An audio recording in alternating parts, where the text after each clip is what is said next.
Hello and welcome to the Comedian's Paradise. This is the podcast where I speak to mavericks and amazing comedians from across the comedy world. And today's guest is an absolute wonder. He is a man who you've seen on TV. He is a man who just spoke to me and broke down economics as me, a layman, and made it funny. He is the ultimate connoisseur in economics now. He's an amazing comic. You're going to absolutely love him. You've heard of him before. Please welcome the fantastic Simon Evans. Thank you very much. That's very kind of you.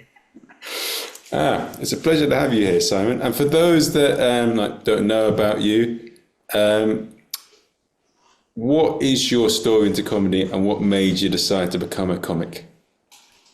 Well, it's been nearly 30 years now, Marvin. I can remember roughly, but of course it feels like a lifetime ago. But in the early to mid 90s, I really just knew that I didn't want to have a regular job. I tried that, hadn't worked out for me. I didn't like early morning starts. I didn't like the regularity.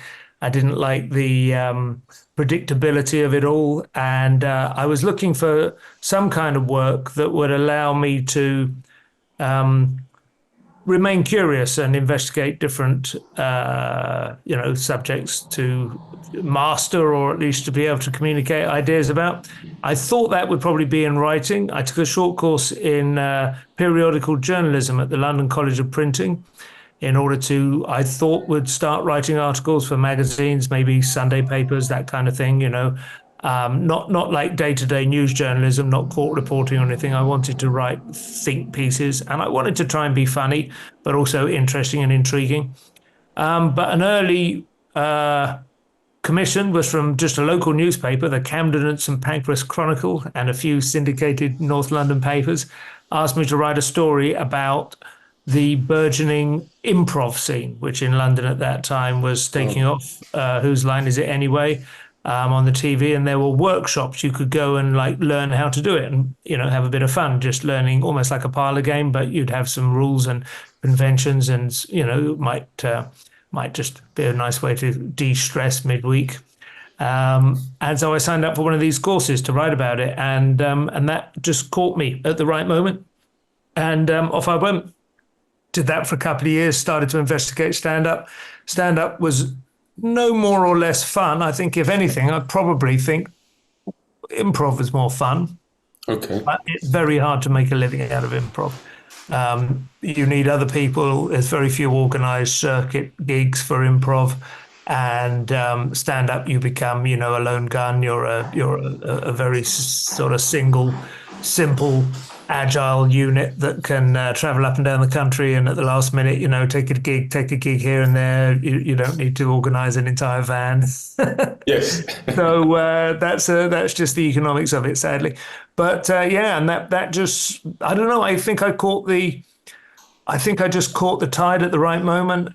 In the mid 90s, comedy was really taking off. People like Eddie Izzard, Harry Hill were very popular, and there was an excitement about it, much as there was with Britpop, and I guess the mid-90s generally just an upbeat, optimistic decade, and I benefited from that. There were a lot of comedy clubs opening, and so there was plenty of work going around, and I just grabbed some. Oh, and did improv actually help you for the stand-up world as a whole? Did it prepare you? Yeah, I think it does. I think improv is a great thing. I think everyone should have a crack at it. I think it would almost be it's almost like a mind cleanse, It's a sort of, it's like swimming in the sea or something, you get this massive, overwhelming rush of coldness and freshness when you improvise. All the rules are gone. You're not trying to remember anything. You're not trying to necessarily be clever. You just have to be in the moment. You have to adjust to currents that are bigger than you, sweeping you along. 2 or 3 people on stage, and immediately, it's all totally unpredictable. You think you know where it's going to go, and everybody else has a different idea about where it's going to go, and you just get these crazy, 3-body problem type situations. And I love it. I found it so rejuvenating. I sort of adopted its creed almost as a kind of life lesson, really, just make things up on the hoof and live that way and have confidence and just allow the currents to lift you. Okay. And with the starting stand-up in 30 years. How has it changed? Like, how has, I mean, 30 years, it's changed a lot. I mean, it's changed in the years I've done it. But I mean, what would you say the comedy world was when you started it? And what would you say the comedy world is now? Well, there's certain very obvious changes, demographic changes for a start. It was largely a white male industry when I was doing it. If there was a woman on the bill, she would be like the sandwich filler, you know, it was understood, and there was a kind of boys' club about it. And it was all, I mean, maybe that just reflects, you know, what Britain was like generally at that time, but it was generally a kind of a more homogenous thing. There were a lot more kind of laddish comics, I guess. Laddishness generally was popular at the time. Magazines like Maxim and FHM were selling well. You know, Frank Skinner had a good Edinburgh and became a big star. He's still very funny, of course, but, you know, somebody like that would be something more like an anomaly now. But there was also a lot of creativity. As I say, Harry Hill was amazingly creative. I think Simon Munry and Stuart Lee were still, you know, finding their feet and creating some very interesting, quite intellectual propositions. But there were also a lot of knockabout comics. There were a lot of special acts who were almost more like you'd expect from a street performer. You know, Jongleurs, which is a popular chain, would pretty much always close with either somebody who could juggle a bit or, you know, humiliate an audience member on stage or something, you know. So it was a little bit more raucous, maybe. I feel like it's very difficult. You have to be careful when you're my age not to sort of project what you might be getting from young people but misunderstanding. But it feels to me like the general drift towards identity politics in life generally is visible in stand-up comedy now. People talk a lot more about I'm this, I'm that, therefore this is how I see the world. You know, I'm gay, I'm straight, I'm Indian, I'm you know, I'm I don't know, non-binary, or I have ADHD or whatever. An awful lot of comedy now seems to be people exploring their own interior landscape. Whereas I think it was a little bit more like pub banter in the 90s, you know. There was a little bit more sense that people were taking the piss out of each other a little bit more, and it was a bit rougher around the edges, maybe. But again, that really, I mean, I don't know whether that would stand up to scrutiny or whether that's just, you know, an awful lot of what happens to a bloke when he gets nearer 60 is, you know, he projects his own kind of sense of being slightly... I don't want to say in decline exactly, but just like feeling like the modern world doesn't entirely make sense to me anymore. It felt like it was a perfectly natural response comedy then to what was happening now. And it probably is now too. It's just that I'm not quite, you know, the same things aren't happening to me. But yeah, there was definitely a sense it was less, you know, there were no trigger warnings. And again, I know that, you know, you can exaggerate that kind of thing, but there was generally a sense that if you went into a comedy club, you were likely to hear a few jokes, some of which you'd find hilariously funny and some of which you would probably find offensive, but you would just know to suck it up. You know, it was a little bit rough in that way, you know. But then again, we would have said at the time that we were quite switched on to other sensibilities compared to, you know, comedians in the 70s. We thought they'd been terribly homophobic and sexist and so on. So we had decided not to be that, you know. But it's this kind of thing ratchets in a certain direction. So I would say that was one thing that has changed, yeah. I would also, though, if I'm really honest, I would also say there was a real excitement about the potential of it in the 90s that I maybe don't quite feel there is now in stand-up, because I feel like everyone knows it's not exhausted as a mine, but it has been mined pretty thoroughly for decades now, since, I guess, about 1980, you know, Alexis Sale, Rick McMail, and the birth of the Comedy Store. And there's a lot of new media like TikTok videos and so on that people are using very creatively now, which maybe new people coming in feeling that they have things to say and that they have a sense of humor and they want to trade with their vigor and their invention. They might be tempted into different fields now, which weren't available then. So so you mentioned that I spoke to Earl Oaken And he said something very cynical. He says that the standard's gone down, but I don't necessarily agree with that. I think that it's just that it's more of a certain ilk. Yeah. I would think the thing that, I mean, Earl is even older and more, longer established than I am.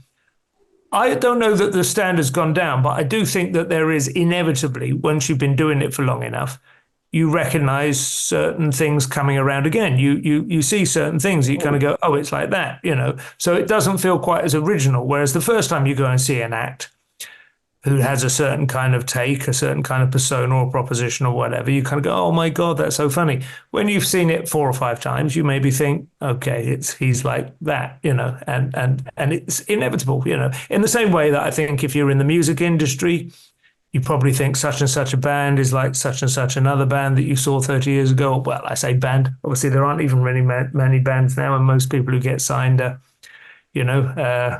creating electronic dance music or rapping or something, and it's just stuff I don't know anything about anyway. But you do just recognize that we're all being influenced by one person or another. I think often creativity and what looks like originality is that somebody has found 2 interesting things to put together that you haven't seen, put together before. Very little comes out of nowhere and is successful. Okay. Interesting.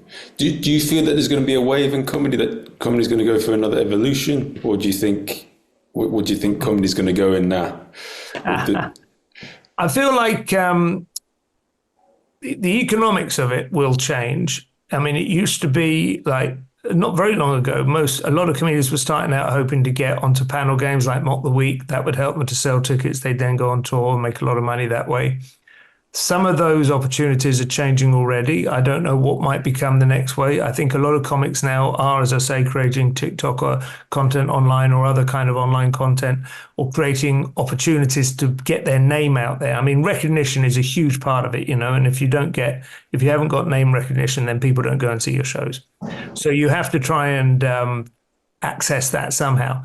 And I can see, I don't know what it would be, obviously, otherwise I would do it, but I can see that there could be some new means by which people will create brand recognition for themselves, but ultimately, for the time being anyway, I think 99% of comedians have to try and find a way to get their name well enough known that when a poster goes up in town, people go, oh, it's them, I know them, they're funny, I'm going to go and see them.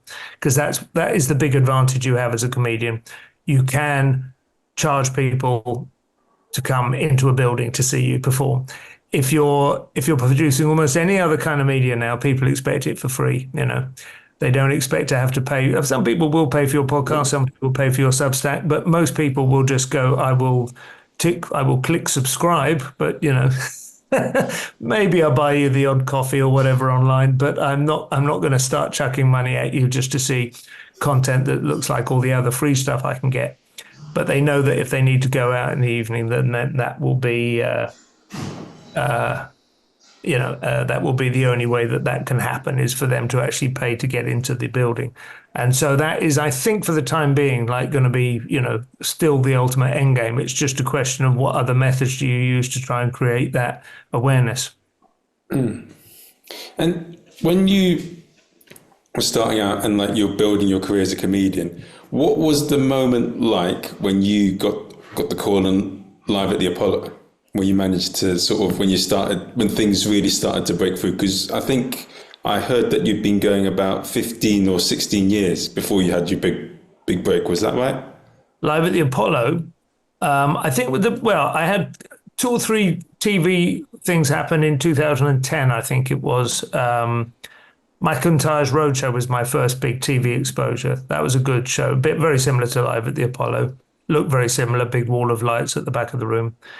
It didn't kind of change my life overnight by any means. I think there were some people who appeared on the first series, like John Bishop, who got a TV series off the back of it and became properly famous. But for whatever reason, it was always a bit of a lottery. And I think that was a kind of, what would I say? It was almost more like you were given a certificate, to demonstrate that you'd achieved a certain tier of quality, but it wasn't like sudden recognition. There were a couple of days afterwards, people might recognize me on the street, and then it dies down a bit. Ah, okay. And so nothing really changed off the back of that. I would say, I don't know whether I mismanaged it or but having said that, I mean, my own agent were the same agents that look after Mcintyre. They were then, and so on, and made Live at the Apollo. So they should have known if there'd been any opportunity to do anything different, I would have been told, I think. To some extent, you've got to accept that there are some people who just click with the wider public and sort of go, up. Mcintyre being one of them, he's a great comic, but there are other great comics who wouldn't ever achieve that level of fame. I don't think there was ever a moment when I could say that was it. After that, nothing was ever the same again. There were a couple of times when I thought that might be about to happen. As I say, Mcintyres Roadshow, I was on Live at the Apollo twice.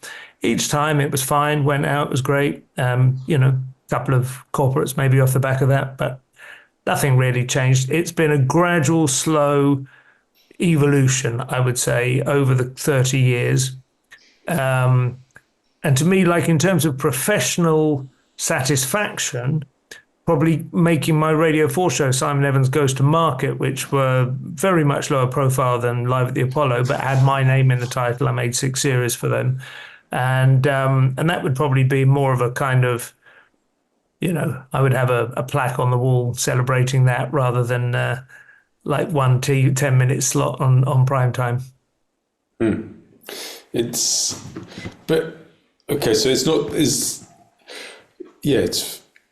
funny how things have changed. But when it also opened doors for you in other areas as well, though, didn't it? In terms of like gigs, because I know that Gareth Berliner says that when he was on Coronation Street, it allowed him to headline gigs. Did that sort of get you sort of bigger gigs as a result of that?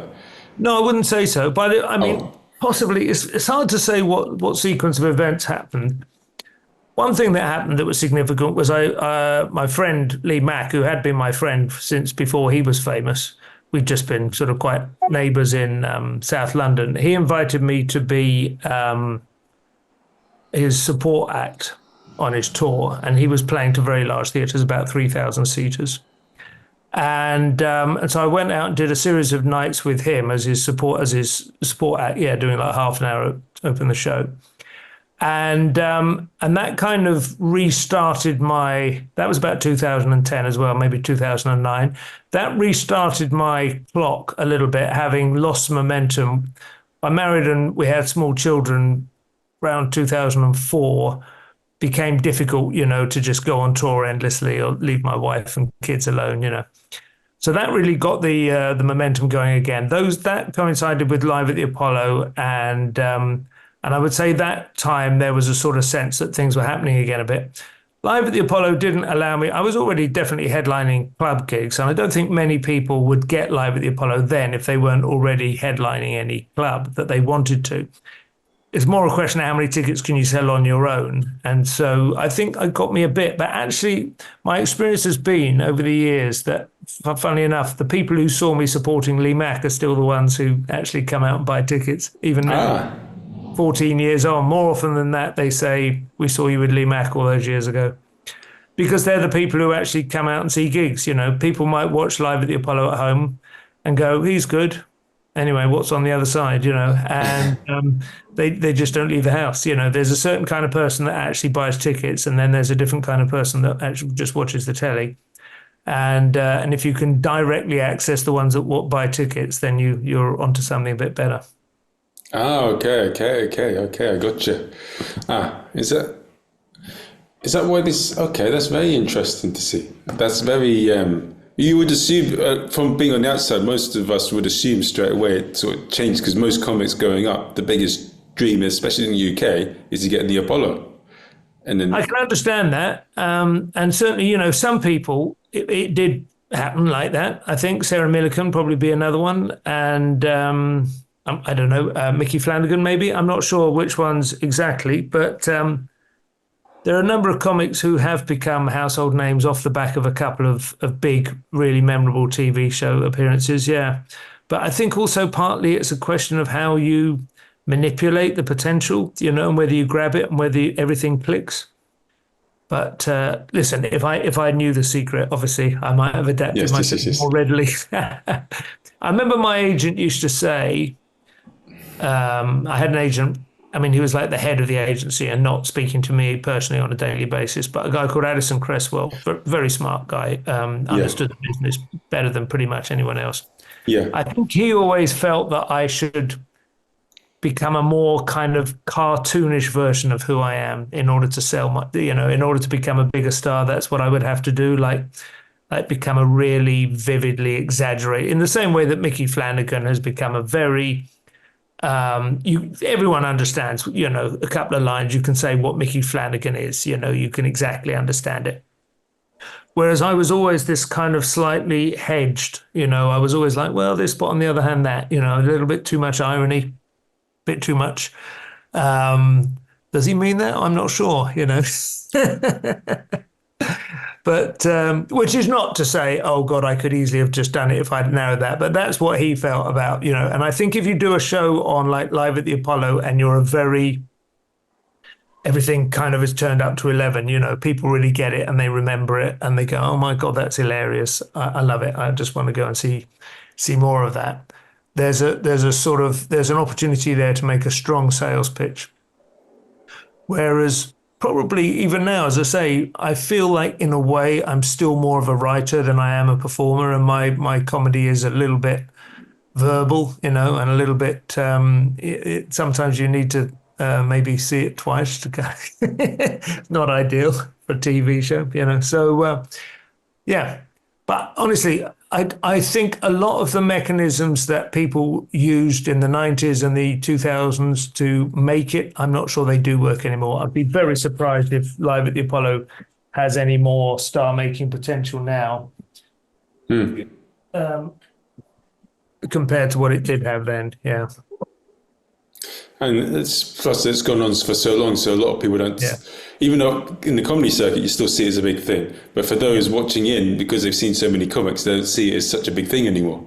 No, that's right. Yeah, I suppose that's true. I don't know what the viewing figures are now, but my sense is that it doesn't dominate anyone's evening viewing. I don't know. I could be wrong.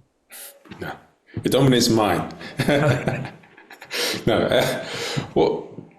And you've gone through a bit of the circuit's changed a lot, but you've gone through a bit of a change as well in the circuit. Like you've joined GB News, and what's brought about sort of the change in sort of you've changed your style you've changed things to adjust to the changing landscape. How have you? Yeah. Well, I suppose there's two sort of platforms that I've accepted that some people might regard as being politically, I suppose they are politically flavored. If some people might say tainted, even, I don't know. But first of all, I was asked to write a regular column for an online magazine called Spiked, which was originally called Living Marxism. It was a very hardcore left-wing magazine, but it's changed its kind of position a little bit. I think it would probably be seen as libertarian, but it's controversialist. It's spiky, and I enjoy writing for that. Write for them a couple of times. About once a fortnight rather, and those are columns often about what might be called culture war issues, where I hope I'm amusing first and foremost and maybe a bit thought-provoking, but it's not, these are not like full-on political polemics by any means. And then, yes, I took the job at GB News. I had a chat with them, God, it must be nearly 3 years ago now, and about what they wanted to do with an evening show. We talked initially about something that would be more like a chat show, an evening sort of topical chat show. And then it ended up being sort of newspaper review. And it's not something I would have anticipated. I mean, when I signed up there, it was still not entirely clear to me what GB News was going to be like. I think the first conversations I had with them, Andrew Neil had only just left, and it was obviously having teething troubles technically, but it wasn't quite clear to me what the political orientation would be. But regardless of how people might feel it's turned out, I think we're I personally am very proud of the content that I've hosted on our show. And it's it's a good, thorough, irreverent, funny, we rely on our wits. We have like 2 hours before each show to start prepping with the newspapers that come in for the next day, for the news stories. It's a good old fashioned, seat of your pants, live broadcast comedy show. And I wouldn't want to necessarily align myself with everything that every presenter on GB News has to say, but I certainly wouldn't want to align myself with everything that every BBC presenter has to say either.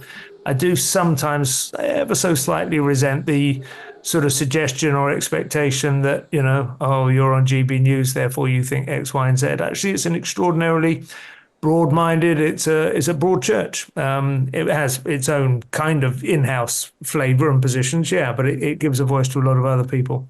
So what I'm saying, I guess, is I push back slightly on the idea that I've sort of come out as a sort of right-wing commentator. I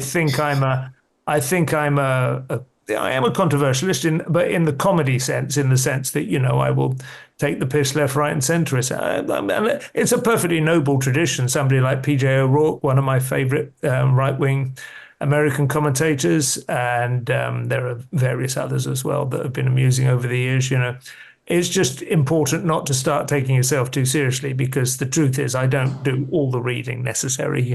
I have an instant knee-jerk reaction like everybody else. But I think it's been interesting the last 2 or 3 years. People have assumed that if you are right of centre or right wing or whatever in terms of culture war stuff, and also maybe just anti-authoritarian or whatever, you're sort of aligning yourself, you were, with the Tory government, which wasn't the case at all. I was, every bit as despairing of the ability of the Tory government to get anything done or to make any sort of progress as anybody else. Now that we have a Labour government, it might be a little bit easier to be a right-wing satirist, because you're actually going to be addressing yourself to ideological opponents, and it's a little bit clearer exactly what you might want to have to say. But I didn't spend 2.5 years trying to keep Jacob Rees-Mogg in power, if you know what I mean. Yes, it's. I know. I've heard. I know one comic. I won't say his name, but he told me, because people, there's a lot of tribalism going in comedy, he says that because he did some stuff with GB News, he wasn't allowed to do certain gigs, which I find a bit. I don't know. I find that a bit. I don't like that. If they're funny and they do a good job, just because someone, unless it's something really abhorrent and really sort of like. I totally agree with you. I think it's disgraceful the way the comedy world, not all the comedy world, but certain gigs, certain venues, certain bookers, and to be honest, certain colleagues regard the whole thing with suspicion and think that GB News is hate fueled and various phobics. I think it has. Well, I don't know. It's weird, the timeline as well. People almost react towards it as if GB News itself caused Brexit, or something, regardless of whether Brexit should have happened anyway, on which I am fairly agnostic, to be honest, and certainly didn't campaign for Brexit or, make my voice heard at the time. I remained kind of not sure. But GB News came along 2 years after Brexit. It was... No, not 2 years. At least 3 years. Yeah, and partly in response to the fact that a lot of people clearly didn't have a news station whose presenters and agenda they trusted. So there's a sort of category error, I think, being made by a lot of people who think, oh, it's your fault that all these terrible people are starting to have these terrible views. And you're like, well, no, actually, there's an awful lot of views out there which you didn't realize people had. Perfectly normal, everyday people had certain views, and they have a right to see them discussed and worked through and possibly found wanting, rather than just feeling that they were excluded. Just as an example, and I sort of understand why, but as an example, Mock the Week, which was regarded itself as a topical satire show, even though, to be honest, a lot of it was just jokes, which is fine. It's an entertainment product. But to the extent that it was a topical show, I mean, I don't think they landed a single joke, a single punchline on any Remain campaigner, on any aspect of the Remain campaign for the entire 6 months leading up to the referendum. It was all absolutely one-sided. And anyone who did vote Brexit and felt and saw that happening regularly on BBC TV, I think has probably felt kind of insulted, really, ever since, as a result. Because they've been told what to think rather than to make their own decisions. I think so. And treated as the butt of a joke, treated as fundamentally like, well, we all know they're ignorant. We all know they haven't quite understood how the world works, or we all know they're racist, or whatever it is, yeah.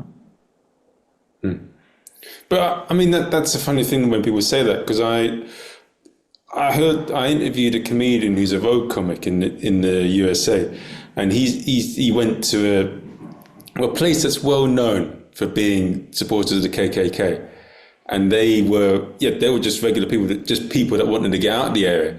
Whilst he said that he's heard and come across like lots of racism from places that are like LA, New York on the road, which claim to be very diverse and supportive. And he says it's everywhere is always much more diverse when you dig into it, politically, racially, in terms of money. You always go and play gigs in somewhere like Tunbridge Wells, and all the jokes are about how wealthy they are. They're not all wealthy at all.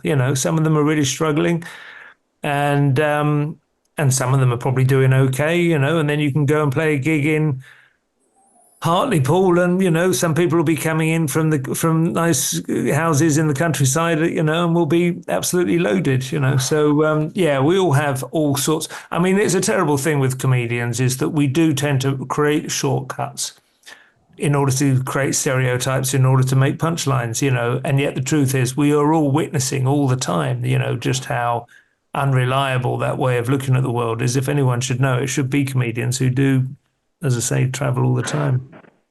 But does that make the comedian better when they go more deeper? I know a friend of mine, Vic Kieswetter, he was giving me a bit of work advice and joke. I hope he doesn't mind me saying this, but with all the stuff he says, don't just go deeper, go into your attitude, your thoughts in it, your experiences in it, rather than just come up the punchline from it. I think it's tremendously good advice. Yeah. The only thing is you have to sort of listen to the audience and make sure they're coming with you, and obviously you can't afford to be self-indulgent. You have to remain entertaining, and you have to remain interesting while you're talking, So the punchlines can be at the expense of your own ignorance. They can be at the expense of your own prejudice or misconceptions, Like probably the most satisfying show that I've done as a tour show, Work of the Devil, that almost the entire first half was, I hope, funny, but also obviously there was a subtle undercurrent of prejudice on my part. I was acknowledging certain prejudices, but still there they were. And then in the second half, an awful lot of those prejudices turn out to be very ironic, because I discovered certain things about my ancestry and so on that, made it obvious that I wasn't quite as English as I thought, for instance, and that kind of stuff.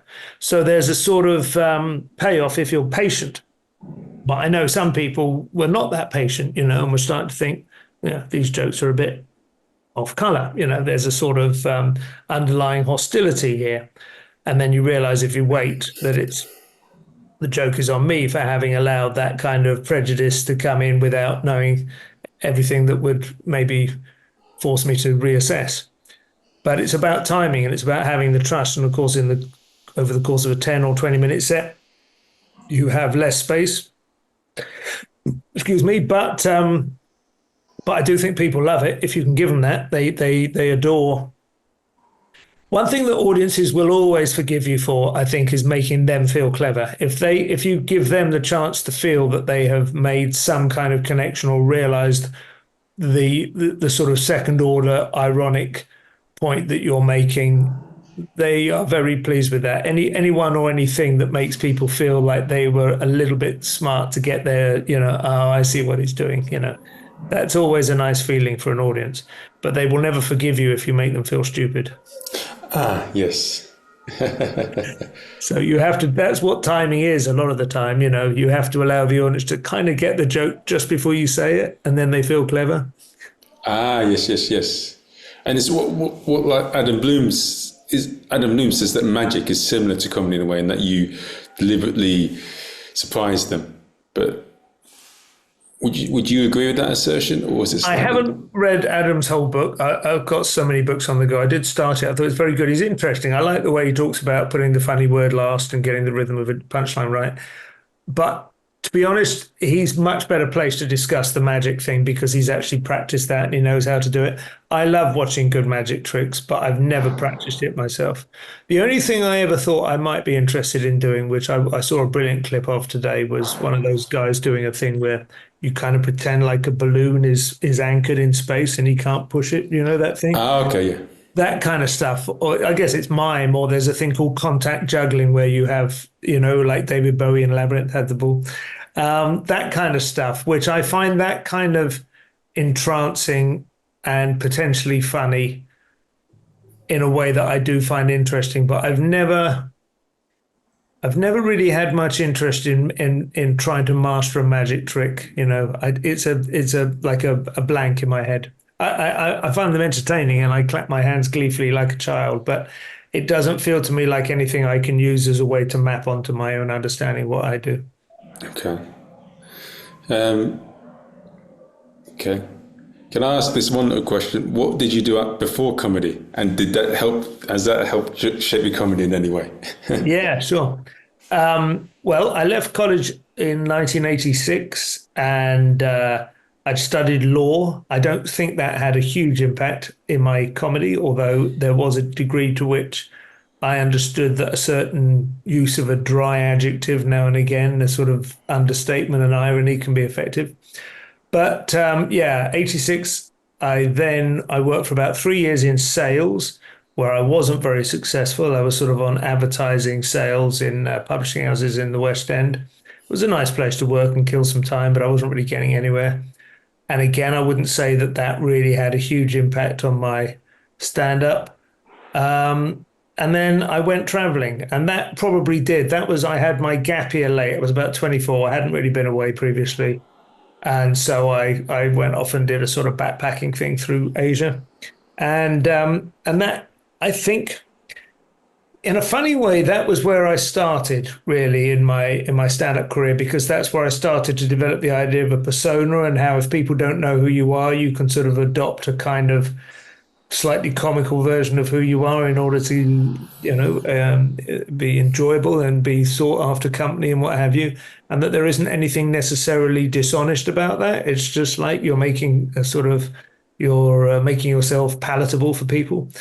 I quite enjoyed the way that when you travel, you're like a new person every day. You wake up with a new bunch of people you're going to meet on the bus or whatever, and or in the next hostel, and there's a kind of freedom to that I really liked, and I think that in a way is what's enjoyable about going on stage in front of a new crowd every so often. There's a chance to kind of go, this is who I am now.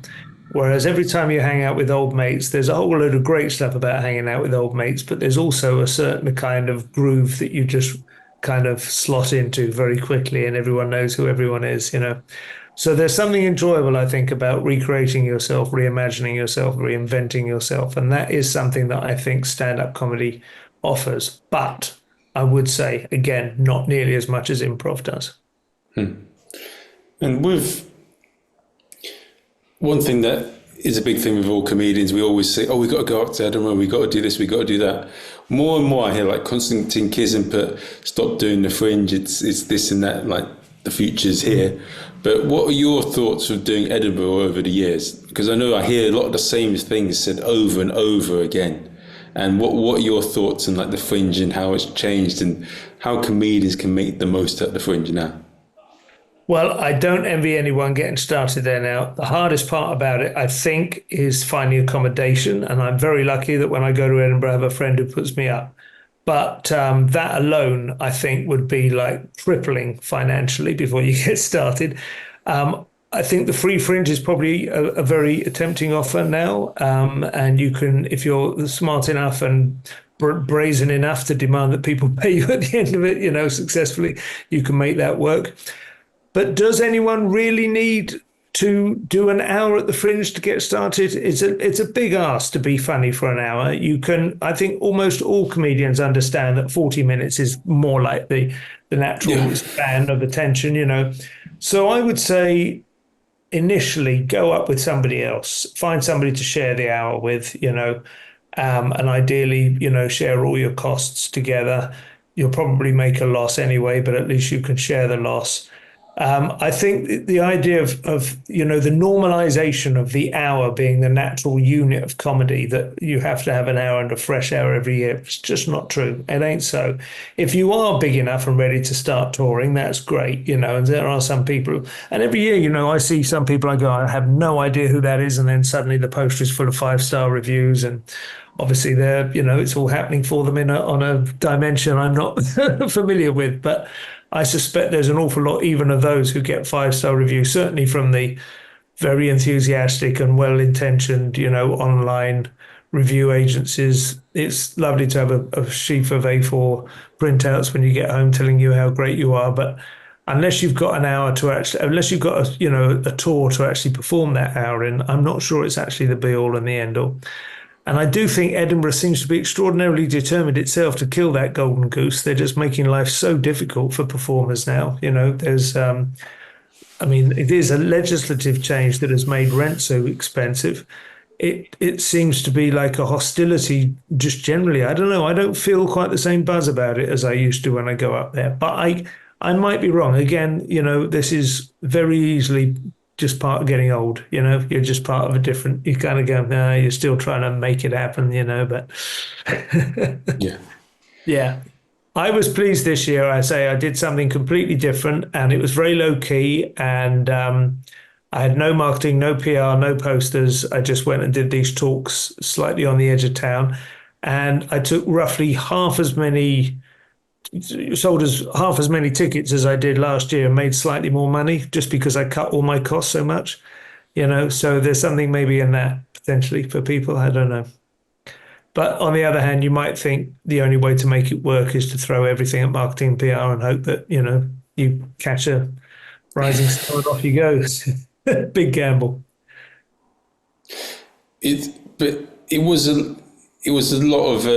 It was a completely different vibe when you were doing it, wasn't it? It was a lot more of the big thing where you get discovered. I felt so. Like in the 90s, I think it was huge. Like everyone who won the Perrier Award in the 90s, maybe one exception, an Australian couple who never came back, but pretty much everyone who won the Perrier in the 90s, probably in the 80s as well, had at least a few years after that of being a proper star. People like Steve Coogan, Frank Skinner, they were like massive household names pretty quickly. League of Gentlemen. I remember saying the first year I did a proper 5-minute in an open mic competition was 97.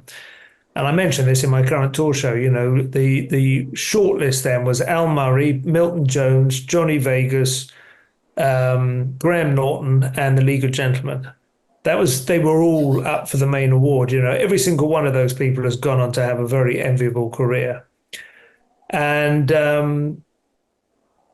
I don't really see that there's even if you had 5 people that talented and, in the shortlist this year, I don't think the appetite is there. There's not the budgets on TV to make it happen. So I don't know if that's what's changed, but it felt like that was the 60s for music. There was that time when like 6 months go by and everything changes. The Beatles have a new album out and everyone's going, oh my God, now we've got to integrate that and catch up with that.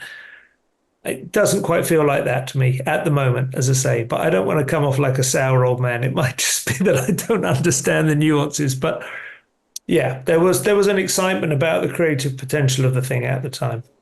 And for anyone that's a new comedian or an old comedian listening right now, is there any words of wisdom that you'd like to offer that's not obvious? Well, I don't know about not obvious. Be brave is, I think, almost always good advice in whatever creative field you're in. I remember David Bowie in an interview saying you should always, when you're trying to be creative, you should always feel like you're just slightly out of your depth, like we're swimming in the sea, and it's that moment when you can't quite reach the sand with your toes.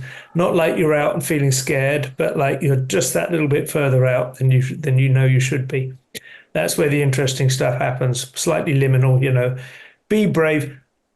Maybe this is counterintuitive, or even sounds contradictory. I wouldn't say strive for originality exactly. Don't like elevate originality above all the other virtues. I think the point is to be honest, authentic, say what you really want to say, what's really on your mind, what's really an expression of the part of your worldview that you're like, I don't get it. Why does everyone love? And there's a lot of that back and forth these days, and some of it's cheap. Like Oasis announced a reunion tour.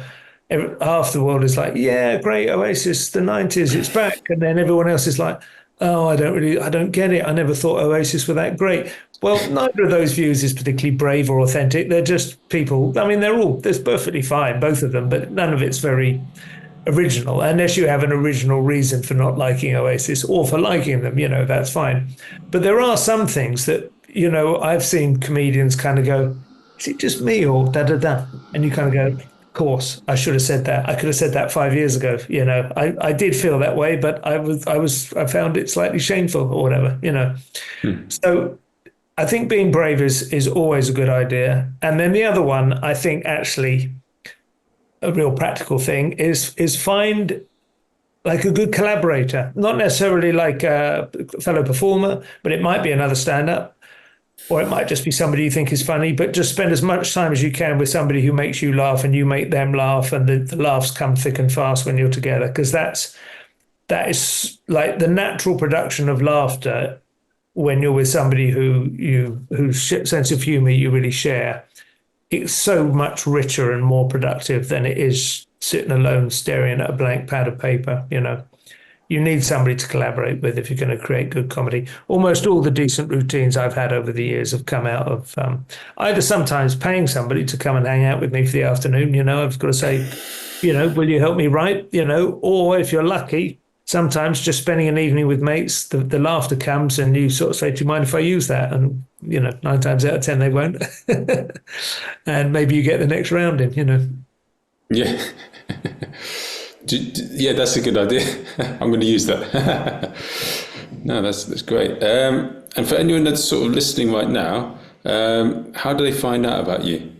And what's your address? No. My Twitter account is The Simon Evans, and my website is also The Simon Evans, all one word, The Simon Evans. That has all my latest dates on it, and also you can find out if there's any sort of prospects of TV shows or radio recordings or anything coming up.